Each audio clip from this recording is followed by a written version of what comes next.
DAV school, Bihar electricity board colony, Bailey road के पास, और राजवंशी नगर पटना में। और हम लोग आज है महात्मा एनडी ग्रोवर जी, जो कि डीएवी के एक मतलब पिलर रहे हैं, उनका जन्मदिन आप मना रहे हैं आज। तो उस उपलक्ष्य में यहाँ खेलों का आयोजन किया आपने, फ्रेंडली 2 डीएवीज का मैचेस कराया। अभी जो खेल है, स्पोर्ट्स जो है, इज़ वेरी इम्पोर्टेंट। अपने राष्ट्र का झंडा ऊंचा करने के लिए भी, अपने युवाओं को एक दूसरे में एकता का भाव लाने के लिए भी, एक राष्ट्रीयता का भी भाव लाने के लिए, और फिजिकली फिट होने के लिए भी खेल बहुत ज़रूरी है। लेकिन खेल और खिलाड़ी जहाँ से पैदा होते हैं, जहाँ उनका जड़ है, जहाँ बनाया जाता है, वो होता है स्कूल। स्कूल से ही, मतलब छोटे बच्चों से। आजकल तो फीफा ने एक गोल्डन बेबी लीग शुरू किया है, जो क्लास 1 से लेकर 5 तक के बच्चों के लिए होगा। हाँ, वो स्टार्ट कर दिया है फीफा ने। वो मतलब इंडियन फुटबॉल फेडरेशन जो है उसके साथ मिलकर, फिर बिहार फुटबॉल एसोसिएशन के साथ मिलकर, इस तरह की कई योजनाएं चल रही हैं। सो मैं हूं विमल चुन्नी और आप इस वक्त हैं sir Bihar view YouTube channel पे। सो हम लोग आज बात करेंगे स्कूलों में खेल की, और हमारे साथ सर मैं चाहूँगा कि आप अपना परिचय दर्शकों को खुद दें। जी, मैं अवधेश कुमार झा, प्रभारी प्राचार्य, DAV public school, BSCB colony, Patna. Sir हाँ, सर्वप्रथम आप सबों को महात्मा नारायण दास ग्रोवर साहब के जन्म शताब्दी उत्सव के अवसर पर हार्दिक बधाई, शुभकामना। पूरे बिहार, झारखंड, मध्य प्रदेश, पश्चिम बंगाल, उड़ीसा, ये सब मिला के 300 से ज़्यादा विद्यालय को खोलने का और संचालित करने का सौभाग्य उनको मिला था। और डीएवी परिवार उनका आज भी ऋणी है, उनके योगदान के लिए, उनके आशीर्वाद के लिए, उनके दिशा निर्देश के लिए। हम लोग आज इसी अवसर पे खेल प्रतियोगिताओं का भी आयोजन किए थे, उसके साथ ही भजन प्रतियोगिता और चित्रकला प्रतियोगिता।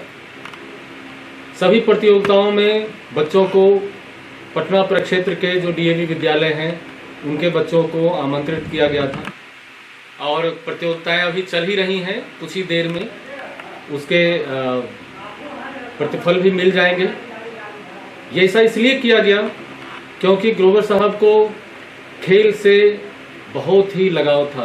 वो चाहते थे कि विद्यालय के बच्चे स्वस्थ रहें, प्रसन्न रहें, हंसते खेलते रहें, और फिर अपने पठन पाठन की जो दैनिक दिनचर्या है उसको भी संपादित करते रहें। एक विद्यालय में जितने भी बच्चे होते हैं उन सबको पूरा मौका दिया जाता है, न केवल पठन पाठन में बल्कि गैर शैक्षणिक जो क्रियाकलाप हैं, जैसे खेलकूद हो गया, चित्रांकन हो गया, संगीत हैं, नृत्य हैं, कई तरह की विधाएं हैं जिनमें कि बच्चों को अवसर प्रदान किया जाता है। डीएवी नेशनल स्पोर्ट्स हर साल पिछले विगत 2 वर्षों में कोरोना की वजह से थोड़ा सा डिस्टरबेंस हुआ, लेकिन हर वर्ष डीएवी नेशनल स्पोर्ट्स खेल का आयोजन करता है, क्लस्टर लेवल पे, जोनल लेवल पे और फिर नेशनल लेवल पे। और इसको मान्यता भी मिली हुई है SGFII से। तो यहाँ डीएवी के विद्यालयों में खेल कूद और पढ़ाई लिखाई के साथ ही इसके अलावे जितनी विधाएं हैं, नृत्य कला, संगीत कला, चित्रकला, इन सब पे बहुत ही ध्यान दिया जाता है। डीएवी के विद्यालयों के बच्चे और विशेष करके इस विद्यालय के बच्चे न केवल पठन पाठन में अपना नाम, विद्यालय का नाम ऊंचा कर रहे हैं, बल्कि खेलकूद प्रतियोगिताओं में भी और नृत्य संगीत में भी चित्रांकन में भी वो राष्ट्रीय स्तर तक अपना लोहा मनवा चुके हैं और अपने कला का प्रदर्शन कर चुके हैं। विद्यालय के प्रभारी प्राचार्य होने के नाते मुझे इस बात का गर्व है, पूरे विद्यालय को अपने बच्चों पे गर्व है और ईश्वर से प्रार्थना है, महात्मा नारायण दास ग्रोवर जी से प्रार्थना है कि वो जहाँ भी हैं सब आशीर्वाद देते रहें। इस विद्यालय के बच्चे और अन्य डीएवी विद्यालयों के बच्चे दिन दुनी रात चौगुनी इसी तरह से प्रगति करते रहें, उनमें सर्वांगीण विकास होता रहे और जीवन की जो और भी कलाएं हैं वो सीखते रहे और जीवन में नित नई ऊंचाइयां हासिल करते रहे। बहुत बहुत धन्यवाद सर। बहुत अच्छी लगी मुझे आपकी हिंदी और लगा कि मुझे भी थोड़ा हिंदी मतलब मुझे भी अपनी हिंदी अच्छी करनी चाहिए। मुझे आपकी हिंदी बहुत अच्छी लगी। तो डीएवी के तो बहुत स्कूल्स हैं, मतलब एक तरीके का मेरे कहने का मतलब ये है कि जो शिक्षा स्कूली एजुकेशन है उसमें डीएवी का बहुत बड़ा रोल है, क्योंकि इतने ज़्यादा स्कूल्स तो किसी भी संस्था का नहीं है। सो आजकल एक चर्चा चल रही है कि जैसे एक तो बच्चे कंप्यूटर की तरफ और मोबाइल फ़ोन की तरफ ज़्यादा झुक जाते हैं, दूसरा स्पोर्ट्स का जो है, स्पोर्ट्स के तरफ भारत सरकार हो या राज्य सरकारें हों, ये इनमें भी काफ़ी योजनाएं चल रही हैं कि किसी तरह स्पोर्ट्स की दुनिया में, खेल कूद की दुनिया में हमारा राज्य, हमारा देश जो है वो ऊंचाइयों तक पहुँचे। और पिछले कई खेल प्रतियोगिताओं में, मतलब इंटरनेशनल गेम्स में तो इंडिया ने अपना परचम लहराया ही है। सो हाउ यू कैसे आप उसको, खेलों को और पढ़ाई को एक साथ चल? बिल्कुल, सब एक ही हैं, सब व्यक्तित्व से ही जुड़े हुए हैं और खेल कूद निश्चित रूप से न केवल विद्यार्थियों में स्वस्थ रहने का अवसर देता है, आत्मिक, मानसिक और शारीरिक स्वास्थ्य को बनाए रखने का अवसर देता है, बल्कि उनमें कई ऐसे गुण हैं जिनको कि विकसित करने में सहयोग करता है।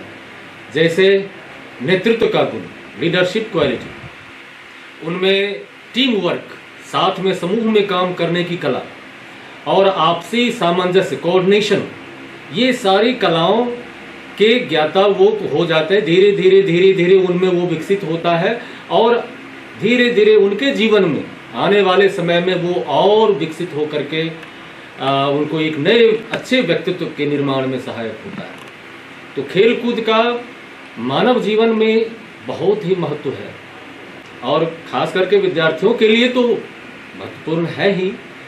अब सीबीएसई भी इस तरह की जो नई शिक्षा नीति आ रही है उसमें भी सर्वांगीण विकास पे ज़्यादा जोर दिया जा रहा है। वैसे अगर आप पूछें तो शिक्षा का मूल उद्देश्य ही है सर्वांगीण विकास, केवल शैक्षणिक विकास ही नहीं, उसमें व्यक्तित्व में और भी जो कई पक्ष हैं, जैसे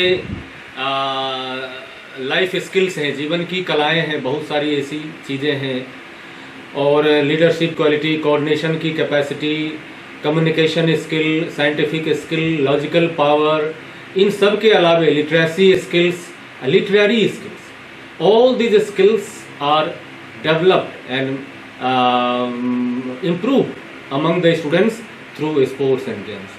तो ये बहुत ही सौभाग्य है हम लोगों का कि हम लोग सीबीएसई के अंदर में हैं और डीएवी कॉलेज मैनेजिंग कमेटी के अंदर में है, जहाँ की खेल कूद और व्यक्तित्व के विकास के अन्य आयामों को और ज़्यादा विकसित करने के लिए समुचित सुअवसर प्रदान किया जाता है और बच्चों को वो मिलता है।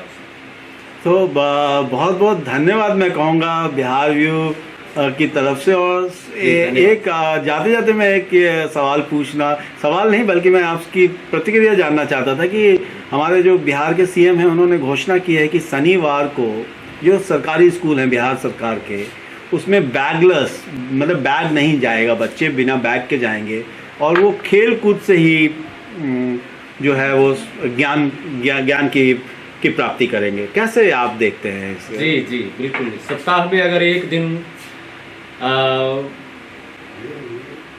पठन पाठन के कार्य के अलावे अगर व्यक्तित्व के और भी जो गुण हैं व्यक्तित्व के जो और भी आयाम हैं उनको अगर विकसित करने का अवसर प्रदान किया जाता है तो मैं समझता हूँ कि आने वाले समय में यहाँ के जो बच्चे होंगे, जो विद्यार्थी होंगे, उनमें सर्वांगीण विकास हो पाएगा। और किताबी ज्ञान तो जरूरी है, लेकिन व्यक्तित्व के लिए केवल किताबी ज्ञान ही जरूरी नहीं है। जैसे कि किसी मकान में जो पिलर्स होते हैं 4, 6, 8 जो भी हों, उन सब का एक जैसा होना बहुत ज़रूरी होता है, एक लंबाई, एक ऊंचाई। हाँ, तो उसी तरह से व्यक्तित्व के भी जितने आयाम हैं उनमें विकसित भी संतुलित रूप से उनमें विकास होना चाहिए। और अगर उनमें संतुलित विकास नहीं हुआ है तो फिर बहुत सारी विकृतियां भी वो पैदा करती हैं। वो व्यक्तित्व में जो कहते हैं समुचित विकास नहीं होने की वजह से जो विकृति होती है उसका खामियाजा व्यक्तिगत रूप से भी लोगों को भुगतना पड़ता है, सामाजिक और राज्य और राष्ट्रीय स्तर पे भी कभी कभी भुगतना पड़ता है। तो शिक्षा का मतलब है कि व्यक्तित्व का समुचित विकास, जो एक मानव के रूप में, एक सशक्त मानव के रूप में, एक गुड ग्लोबल सिटीजन के रूप में वो शिक्षा ऐसा है कि ऐसा हो कि उनको उस रूप में प्रतिस्थापित करे, उस रूप में स्थापित करे। केवल किताबी ज्ञान सब कुछ नहीं है। इसीलिए राज्य सरकार का ये निर्णय कि सप्ताह में एक दिन किताबों को छोड़ के बाकी बातों पे ध्यान दिया जाए, तो हम समझते हैं कि एक ये अच्छी शुरुआत होगी। और इससे ये कहते हैं ना कि मॉर्निंग शो द डे, ये पता चलता है कि आने वाला भविष्य बहुत ही उज्जवल होगा।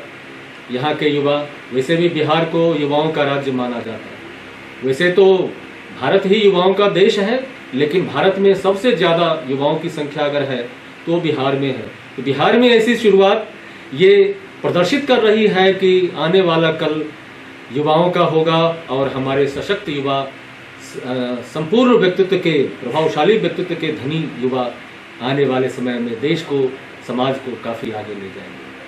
Thank you very much sir. Thank you. Thank you.